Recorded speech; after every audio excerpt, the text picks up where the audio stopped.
So eto na nga, pangatlong araw. So malapit na kami umuwi, mag-alas 5 na. So pakita ko sa inyo yung ginagawa namin. Medyo nakakangat na ang liwanag, di ko makita. Kung nakikita nyo, asan ba? Ayun siguro, yung bahay, yung aming munting kubo, palasyo. So yan, so medyo nakatayo na. Bukas meron na niyang bubong. Kumuha tayo ng tulong kasi pag dalawa lang kami gagawa dito, hindi namin matatapos yan ng mabilis. Mabuti na lang, marami kaming tao.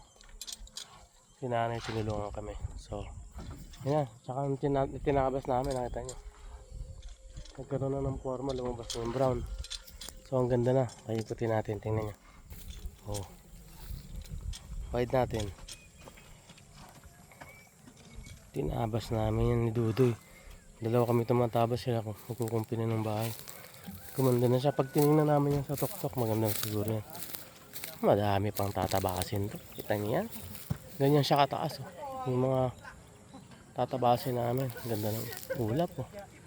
So hanggang dun yan, bandaro yan, dyan sa puno na yun, hanggang dun yung lupa. So pababa, medyo matarik. Tapos yung kabila na yan,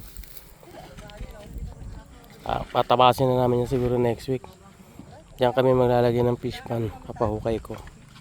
Doon banda yung mga poultry siguro sa pato at sa baboy native. So dito muna yung manok siguro. Yung kubo na yan gagawin namin yung parang yung bahay ng sisiw na maliliit. Lagyan namin ng net. So doon maglalagay ako ng parang pre-range na yung malaking tinabas ko na. Ito tinatayuan ko. Dito ko ilalagay yung solar panel, marami. So 10 piraso na 4x8 yata yung lapad nun. So yun, anyways, bukas pang-apat na araw, medyo maganda-ganda na hatawan dito bukas. So hanggang linggo kami, wala mo ng pahinga. Pag Lunes, wala lang kaming kasama dito siguro. Kami na lang dulo titira dito, parayan to. Dari kami ngayon. So yun, good luck sa amin, good luck sa amin. So suporta lang, tiwala.